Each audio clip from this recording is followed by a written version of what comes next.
Muy bien, como ya habrán visto en la página, ¿verdad? En la aplicación de la iglesia, el texto que vamos a utilizar como base de la predicación está en Colosenses capítulo 1, 25 al 27. Hemos dicho, ya nos habrán puesto ahí la lectura ahí detrás. Queréis buscarla en vuestras Biblias, en cualquier formato que tengáis, ya sea en Biblia, en tablet o en celular. Colosenses, capítulo 1, versículos del 25 al 27. De ella fui hecho ministro según la administración de Dios que me fue dada para con vosotros, para que anuncie cumplidamente la palabra de Dios, el misterio que había estado oculto desde los siglos y edades, pero que ahora ha sido manifestado a sus santos. A ellos Dios quiso dar a conocer las riquezas de la gloria de este misterio entre los gentiles, que es Cristo en vosotros, esperanza de gloria. Palabra de Dios. En el punto de partida tenemos esta escritura.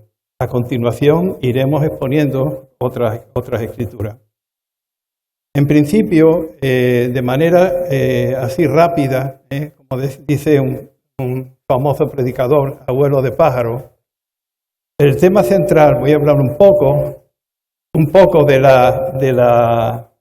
del contenido de la epístola, y Pablo, en la epístola a los Colosenses, texto que utilizó nuestro hermano Andrés en el inicio de la Cena del Señor, yo pensaba, Andrés sabía más o menos de lo que iba la predicación cuando habló del nuevo hombre, ¿verdad? Bueno, pues Pablo habla a los colosenses de la supremacía, la preeminencia y la suficiencia de Cristo. En la carta enseña que Jesucristo es el creador y el redentor y cabeza de la iglesia y que los creyentes estamos completos en él, que no nos falta absolutamente nada. No hace falta rituales religiosos para alcanzar la salvación. Además, en esta carta Pablo combatía las falsas doctrinas que por aquel tiempo circulaban en la zona. Pablo se presenta en esta carta como ministro. La palabra ministro viene del griego diácono, que significa siervo.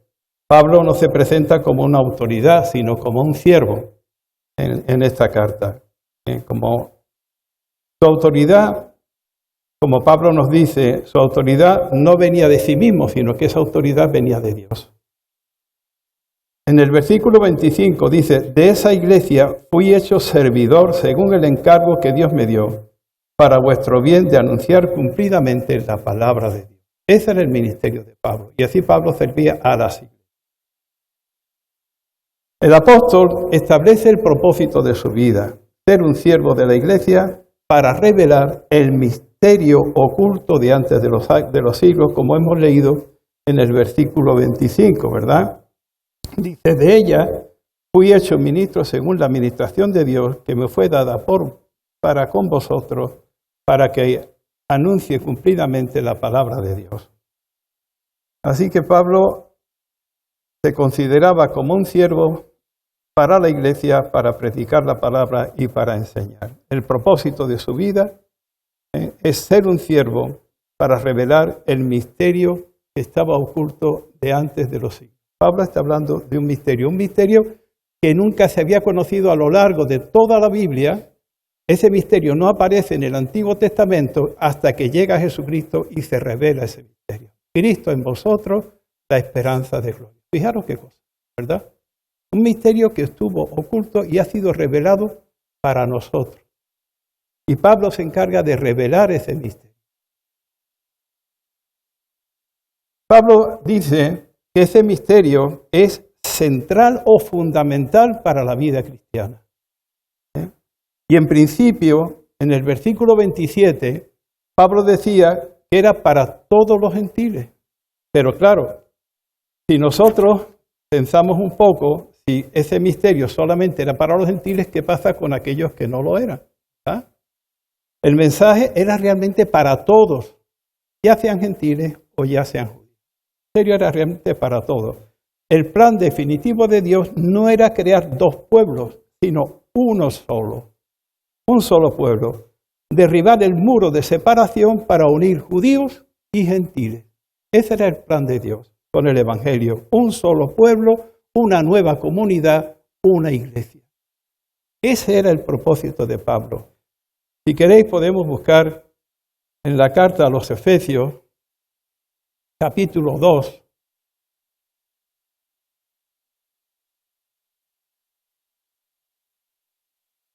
versículos del 14 al 16, Efesios 2 del 14 al 16.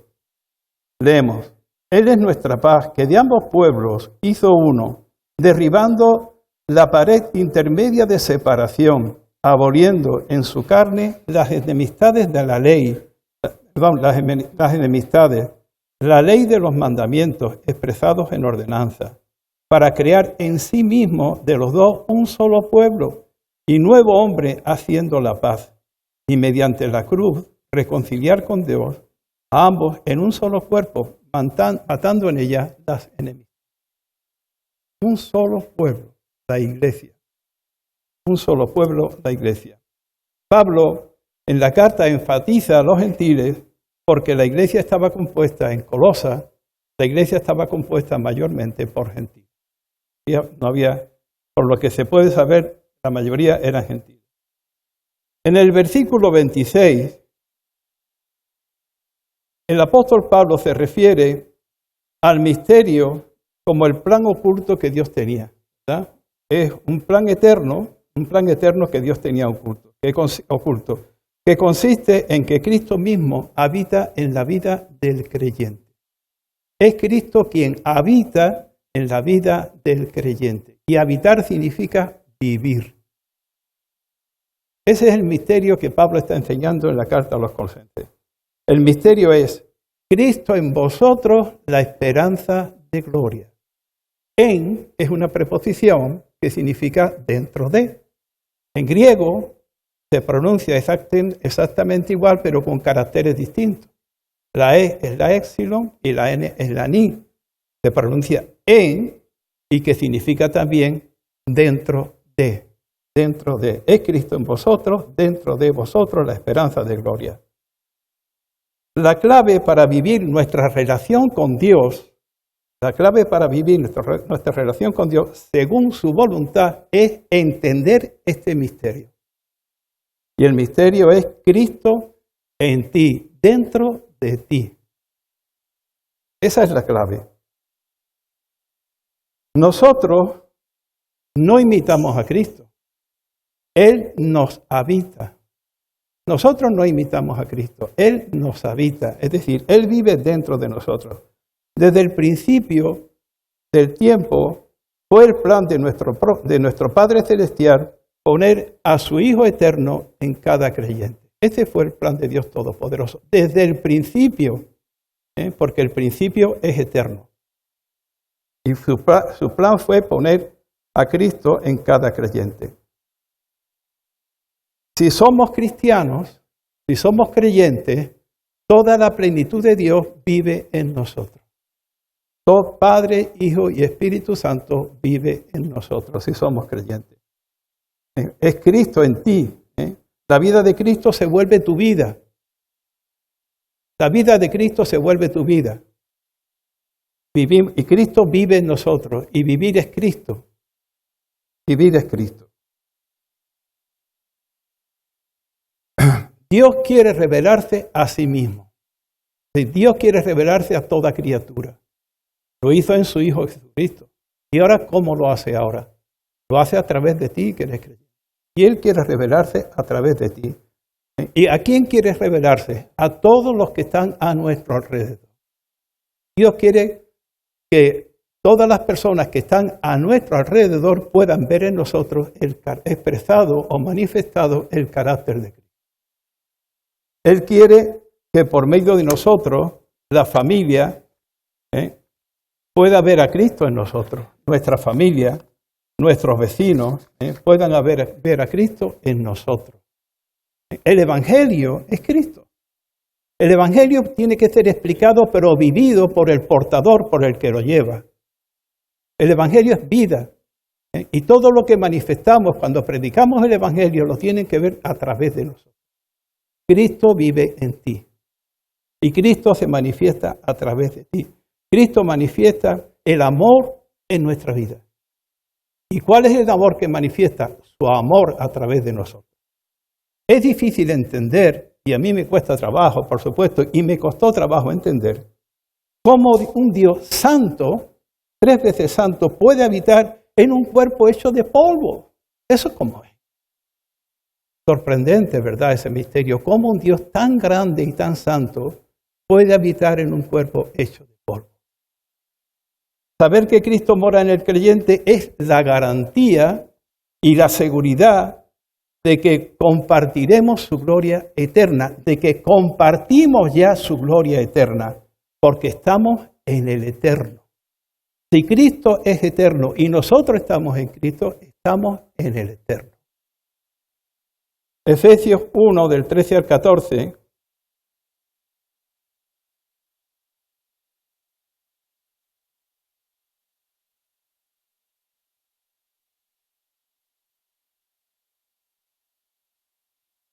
Efesios 1 hemos dicho, del 13 al 14, dice, en él también vosotros, habiendo oído la palabra de verdad, el evangelio de vuestra salvación, y habiendo creído en él, fuisteis sellados con el Espíritu Santo de la promesa, que es las arras, es decir, la garantía de nuestra herencia hasta la redención de la posesión adquirida para alabanza de su gloria. Aquí el apóstol describe el Espíritu Santo como una garantía. Cuando tú vas a comprar algo, tú tienes que entregar en algunos, sobre todo si son joyas, las que vas a comprar tienes que entregar una garantía. Y esa garantía es lo que, de alguna manera, la seguridad que tiene el vendedor de que tú vas a venir después y te vas a llevar lo que tú quieres comprar. El Espíritu Santo es la garantía de que tenemos la salvación y que vamos a recibir su herencia, porque la garantía ya está dentro de nosotros. Y el Espíritu Santo no se marcha, hermano. No se va. Y el que comenzó en nosotros la buena obra la va a terminar a pesar de nosotros. La va a terminar. Nuestra salvación y la herencia están garantizadas. En Primera de Juan 5, 11, 12,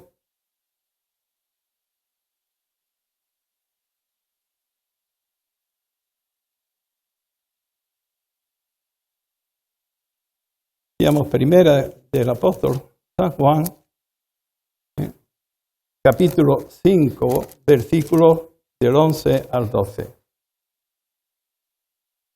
Aquí está. Y este es el testimonio, que Dios nos ha dado vida eterna y esta vida está en su Hijo. ¿Dónde está la vida eterna? En su Hijo, en el eterno. Y nosotros estamos en el eterno. Es que esta vida está en su Hijo. Y este es el testimonio, que Dios nos ha dado vida eterna y esta vida eterna, insiste de nuevo Juan, está en su Hijo. Esa es la vida eterna. La vida eterna no es solamente un destino futuro, sino es una realidad presente. Una realidad presente para quienes viven unidos a Cristo porque estamos unidos al Eterno. Estamos unidos al Eterno. Efesios 2:8 al 10 es un texto que muchos podríamos repetir, ¿verdad? Aquí habla aquí habla Pablo como lo que es la salvación. Efesios 2, del 8 al 10. Leemos. Porque por gracia sois salvos por medio de la fe. Por medio de la fe. Y esto no de vosotros, pues don de Dios. Una gracia de Dios. No por obra, para que nadie se gloríe, para que nadie se envanezca.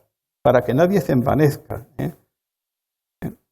Dice, ya me perdí, para que nadie se gloríe. Dice aquí, no por obras, para que nadie se gloríe, porque somos hechura suya, creados en Cristo Jesús para buenas obras, las cuales Dios preparó de antemano para que anduviéramos en ellas. La gracia de Dios nos salva por medio de la fe. ¿Y las obras? Las obras son suyas. Dios las preparó de antemano, no son tuyas. Las preparó Él y muchas veces haremos esas buenas obras sin darnos cuenta. Sin preparar, sin proyectar absolutamente nada, sin programar nada, porque esas buenas obras las preparó Dios de antemano. De antes de la fundación del mundo ya estaban preparadas esas buenas obras. ¿Para qué? Para que nadie pueda vanagloriarse y querer entrar en el cielo por haber hecho algo bueno. La gracia de Dios, que no depende de nosotros, que no es por nuestros méritos, que no son por las tradiciones que nosotros podamos hacer a lo largo de la vida cristiana. Con respecto a las tradiciones, un día predicando, un pastor en la iglesia donde yo estaba contó una cosa que resultaba graciosa, pero se suele reproducir también en las iglesias tradiciones que pasan de unos a otros a lo largo de los años y que muchas veces no se cuestionan el porqué de esa tradición. Contaba que un sacerdote hindú de la India, este hombre cuando empezaba el culto en su casa, tenía una cesta y un gato. Estaban allí los fieles, cogía el gato y lo metía en la cesta y cerraba la cesta y comenzaba el culto. Pasaron los años y el hijo sucedió al padre en el ministerio. ¿Saben lo que hizo al principio el hijo? Comprarse una cesta y un gato. Así son las tradiciones. A veces no las cuestionamos, a veces no las entendemos. El misterio que había estado oculto durante siglos fue revelado en la venida de Cristo. Dios nos lo dio a conocer tanto a gentiles como a los que no lo son. Ese misterio era para todos y ahora manifestados a los santos. Y los santos somos a todos. El misterio, en sentido bíblico, es una verdad que puede ser conocida solamente por revelación. Solamente ese misterio puede ser conocido por revelación. Es Dios quien nos da a conocer una verdad espiritual y lo hace por medio del Espíritu Santo, para que podamos conocer esa verdad espiritual. Un misterio aún desconocido para muchos cristianos. Un misterio aún desconocido para muchos cristianos. Seguir a Cristo va más allá de un sentimiento, o de seguir reglas, o de seguir tradiciones. Implica una vida que refleje su conducta. La esencia de características fundamentales e invariables de la naturaleza de Cristo. Tenemos que manifestar esa esencia, que son características fundamentales en el cristiano. Tenemos que manifestar la esencia, la naturaleza de Cristo, tenemos que manifestarla. Y la única manera de manifestar esa naturaleza es Cristo viviendo en nosotros. No se puede imitar, no se puede imitar. Sería absurdo intentar imitarlo. Es Cristo el que vive en nosotros.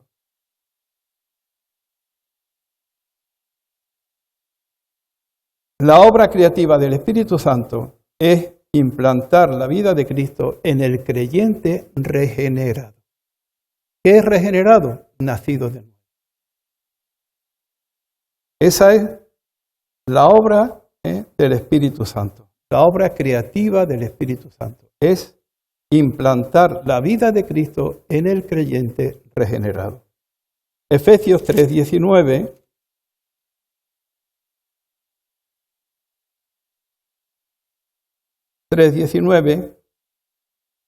y está, y de conocer el amor de Cristo que excede a todo conocimiento para que seáis llenos de toda plenitud de Dios.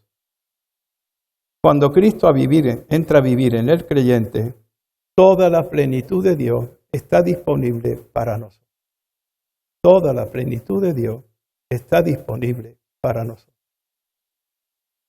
No entra solamente Cristo, entra el Padre, entra el Hijo y el Espíritu Santo.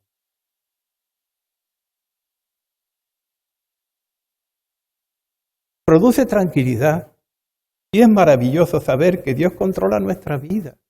y que todos los acontecimientos de tu vida ya Dios los escribió desde antes de la fundación del mundo. ¿Dónde ibas a vivir? ¿Cómo ibas a vivir? ¿Y cuánto tiempo ibas a vivir? Así está. Así está. No depende de nosotros ni de nuestra propia planificación. Ni de nuestra propia planificación.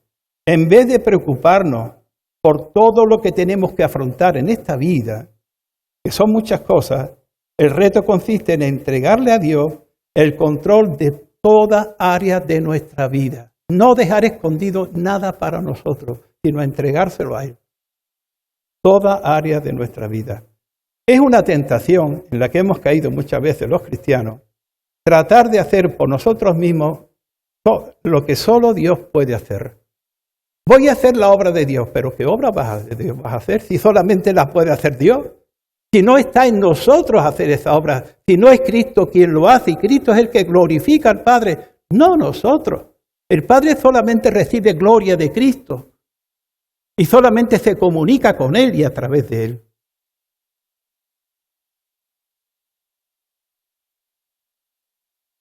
Es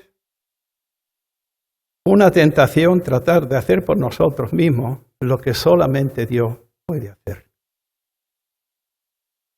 Es dejar que Dios haga en ti y a través de ti lo que solo Él puede hacer. Al fin y al cabo, ¿qué somos nosotros? Instrumentos. Instrumentos escogidos por Dios para hacer su obra por medio de nosotros. Y así se lo dijo. A veces cuando leemos, muchas veces no paramos en lo que estamos leyendo. Así se lo dijo Pablo, así se lo dijo a Ananías. En Damasco Dios se lo dijo así, de esa manera.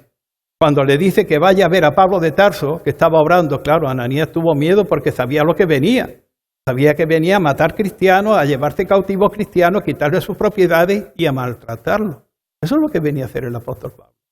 Ananías tembló cuando le dijo, ve allí. ¿Y qué fue lo que le dijo? Instrumento me he escogido, instrumento. Ese hombre pasó a ser un instrumento, ese orgulloso fariseo pasó a ser un instrumento en las manos de Dios para la gloria de Dios, para lo que hemos sido escogidos nosotros también, como instrumentos con un propósito. Y ese propósito es de Dios y lo hace Dios. El instrumento está supeditado a la voluntad de quien lo realiza. El instrumento no tiene voluntad propia. El bolígrafo escribe lo que yo quiero que escriba. Cristo no vino a cambiarnos, vino a transformarnos. Un cambio no es una transformación. Un cambio no es una transformación.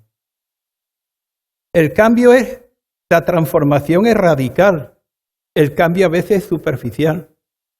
La transformación es radical, es profundo. Y viene de dentro afuera y continuo. El cambio viene de dentro de la vida de Cristo en nosotros hacia afuera y es continuo. Sí, no se produce en un momento, sino que ese cambio se va de alguna manera haciendo lo que es la maduración del creyente y es progresivo, pero dependiendo de la vida de Cristo en nosotros. El cambio es radical. Es una metamorfosis espiritual y mental. La metamorfosis, si pensamos en la crisálida y la mariposa, vemos que una crisálida no se parece en nada a la mariposa que sale del capullo, ¿verdad? No tiene nada que ver con ese gusano, esa mariposa bonita que sale de ahí. Pues esa es la metamorfosis que se produce en nosotros con la vida de Cristo. Un cambio radical. Segunda de Corintios 3:18.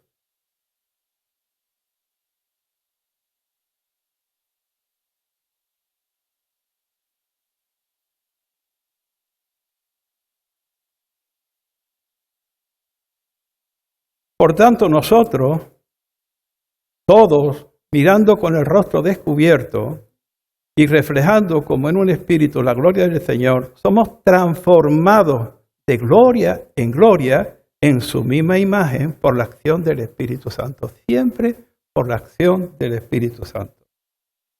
No es un simple cambio externo. Voy a ir terminando. Todavía queda un poquito. Voy a ir terminando. Romanos 12, versículos del 1 al 2.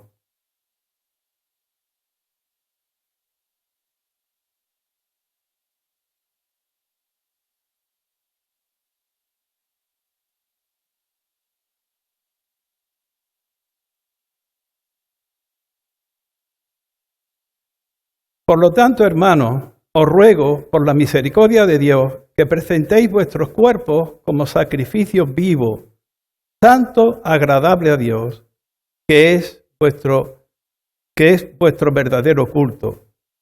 No os conforméis a este mundo, sino transformaos por medio de la renovación de vuestro entendimiento para que comprobéis cuál es la buena voluntad agradable y perfecta. Fijaros lo que dice Pablo.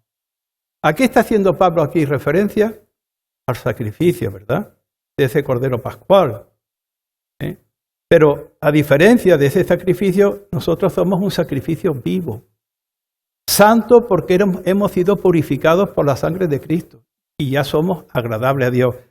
La consagración, como dice aquí Pablo, es la única manera, es el culto que tenemos que ofrecer, el culto racional. Dice que es la única manera, con la renovación de nuestro entendimiento, que podemos comprobar cuál es la buena voluntad de Dios, agradable y perfecta. La consagración, que debe ser el paso siguiente al hecho de nuestro nuevo nacimiento. Consagrarnos a Dios. Pablo hace un llamamiento a la consagración, que renovemos nuestra mente, que presentemos nuestros cuerpos para vivir conforme a la voluntad de Dios, por medio del Espíritu Santo, con la guía de la palabra. Esta forma de vida tiene un comienzo, si no lo hemos experimentado todavía. Esa forma de vida tiene un comienzo, con una exigencia, que para Cristo son radicales. Radical significa fundamentales. Fundamentales. Mateo 16, 24.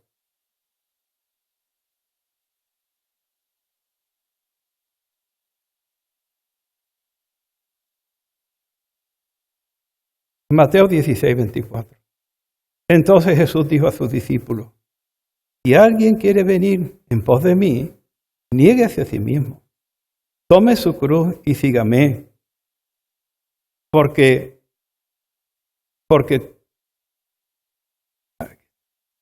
todo el que quiera salvar su vida la perderá, y todo el que pierda su vida por causa de mí la hallará. Es radical, es una exigencia si quieres seguirlo. Como dice aquí en el versículo 24, tienes que negarte a ti mismo, tienes que llegar a tu yo. Tienes que llegar a tu yo. Lo tengo aquí apuntado porque mi esposa, cuando habla del yo, y sobre todo me lo dice a mí, del yo dice que el yo es un banco que tiene 3 patas. Y esas 3 patas es donde se sienta el yo. ¿Y cuáles son esas 3 patas? El egoísmo, la soberbia y el hacer nuestra propia voluntad. Ese es el yo. El egoísmo, la soberbia y el hacer nuestra propia voluntad. ¿A que no gusta? ¿Verdad? ¿A que no gusta? No gusta. Es lo más complicado de la vida cristiana, renunciar a tu yo. Es lo más complicado de la vida cristiana. Es una exigencia que son radicales. Mateo 16, 24 contiene lo que es la esencia, lo fundamental del discipulado cristiano. Es un llamamiento radical y fundamental a la renuncia personal. A la renuncia personal. Morir a nuestro egoísmo, coger la cruz y morir en la cruz. A nuestro yo, como Pablo decía en Gálatas 2:20. Es un texto que suena bien, ¿verdad? Pero cuando lo aplicamos es doloroso. Con Cristo estoy juntamente crucificado, decía. Llegó a esa conclusión de que era necesario. Un hombre religioso tuvo que reconocer que su yo tenía que ser crucificado, no que ser que ya estaba con Cristo crucificado. Y Pablo reconoce que ahora no vivo yo. Pablo de Tarso ha muerto. Cristo vive en mí.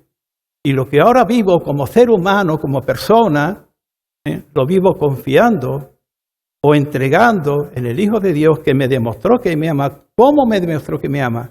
Muriendo en la cruz por mí. Eso es lo que Pablo está describiendo ahí.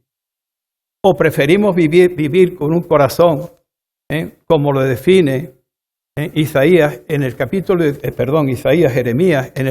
17:9. ¿Qué dice Jeremías en la Nueva Traducción Viviente? Dice que el corazón humano es lo más engañoso que hay y extremadamente perverso.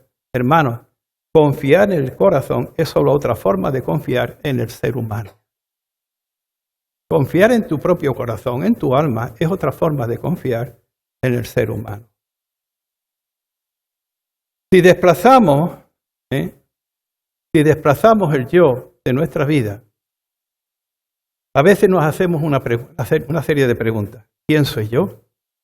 Entonces, si tengo que morir a mi identidad, ¿quién soy yo? ¿Cuál es mi identidad?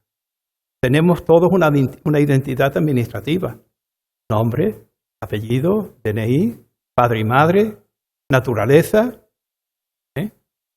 Todos tenemos una identidad administrativa, pero eso solamente para trámites administrativos. ¿Cuál es realmente mi identidad como cristiano? Somos hijos de Dios, herederos con Cristo. Hijos de Dios, herederos con Cristo, ciudadanos del cielo, extranjeros y peregrinos en este mundo. Esa es nuestra identidad. Estamos sentados en los lugares con Cristo, estamos en el eterno, estamos sentados en los lugares celestiales con Cristo. Solo si Cristo en nosotros es la esperanza de gloria. Hermanos, que así sea, ¿verdad? Y si tenemos necesidad, de alguna manera, de hacer un balance de nuestra vida cristiana, de una vida con pecados recurrentes, de una vida intentando un mejoramiento que no llega, queriendo ser buenas personas y no podemos, saltando con nuestro carácter a exigencias que son naturales, si todavía estamos en ese camino, piensa que tenemos que desplazar ese yo. Y lo vuelvo a leer de nuevo. Se lo tuve que decir antes para que me lo escribiera porque se me olvidaba. Dice que ese banco tiene 3 patas donde está sentado el yo. Y esas 3 patas son el egoísmo, la soberbia y hacer la propia voluntad. Esa no es la vida cristiana. La vida cristiana es la vida de Cristo. Amén. Oremos. Bendito Dios y Padre Santo, Todopoderoso. Te damos gracias, Señor, por habernos revelado, Señor, ese misterio, que quizás en mí y en otros hermanos estuvo oculto durante años, Señor, intentando vivir una vida cristiana a nuestra manera, conforme a tradiciones que fuimos aprendiendo durante años, Señor, pero al final fracasaban y no daban el fruto que tenían que dar, Señor. Perdona, Padre, por haber vivido de esa manera, Señor. Y te pedimos ahora, bendito Dios, que tu Espíritu Santo, Señor, nos muestre, nos revele ese misterio, Señor, y nos auxilie y nos dé el poder para vivir como vivió Cristo y como tiene que vivir Cristo en nosotros. Porque te lo pedimos en el nombre de Jesús. Amén.